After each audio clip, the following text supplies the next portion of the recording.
அது ஒரு அழகிய கிராமம். அங்கு பல மக்கள் வாழ்ந்து வந்தனர். சந்தோஷமாகவா என்று கேட்டால் அதுதான் இல்லை. ஏனென்றால் அந்த ஊரில் இரு குழுவினிடையே ஏற்பட்ட மோதல் காரணமாக அவ்வூரின் மக்கள் மிகுந்த பயத்துடன் வாழ்ந்து வந்தனர். பெரும்பாலான மக்கள் அக்கிராமத்திலிருந்து அயல்நாட்டிற்கு செல்ல முயன்றனர்.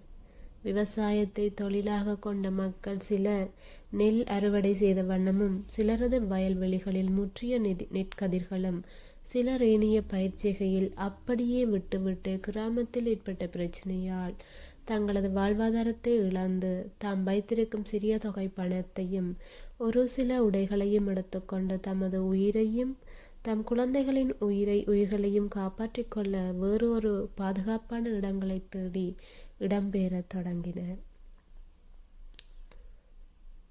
இவ்வாறு இடம்பெயர்ந்து போகும் வழியெல்லாம் மக்கள் கூட்டம் தங்களிடம் இருக்கும் வாகனங்களில் உற்றார் உறவினர்கள் அயலவர்கள் என்று எல்லோரையும் வாகனத்தில் ஏற்றி பாதுகாப்பான இடங்களை தேடி சென்றனர்.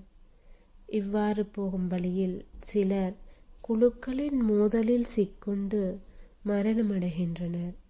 வீதிகளில் எல்லாம் மக்கள் கூட்டம் அலைமோதுகிறது. உணவு இல்லை, குடிப்பதற்கு தண்ணீர் இல்லை, உறங்குவதற்கு உறக்கம் வருமா என்ன? பசி மயக்கம் தலை சுற்றல் ஏற்பட கிடைக்கும் தண்ணீரை குடித்து உயிரை கையில் பிடித்து கொண்டு ஓடினர்.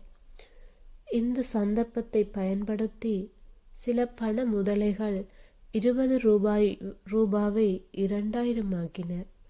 மக்களிடமிருந்த காசுகள் தீர்ந்து போக ஜாவற்றையும் இழந்து அகதிகள் ஆகியது அந்த கிராமத்தில் வசித்த அனைவருமே. பிரச்சனைகள் முடிவுக்கு வரும் என்று நம்பியவர்களுக்கு ஏமாற்றமே கிடைத்தது.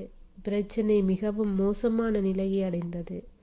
அதனால் மக்கள் அயல் நாட்டிலுள்ள பாடசாலைகள் மற்றும் பாதுகாப்பான இடங்களில் தஞ்சம் புகுந்தனர்.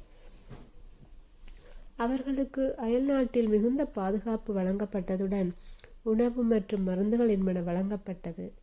மக்கள் நிம்மதி பெருமூச்சு விட்டாலும் பிறந்து வளர்ந்து வாழ்ந்த நிலம், தமது வீடு, வாசல், தோட்டம் என யாவற்றையும் இழந்து நிற்கதியாக நின்றது அந்த கிராமமே.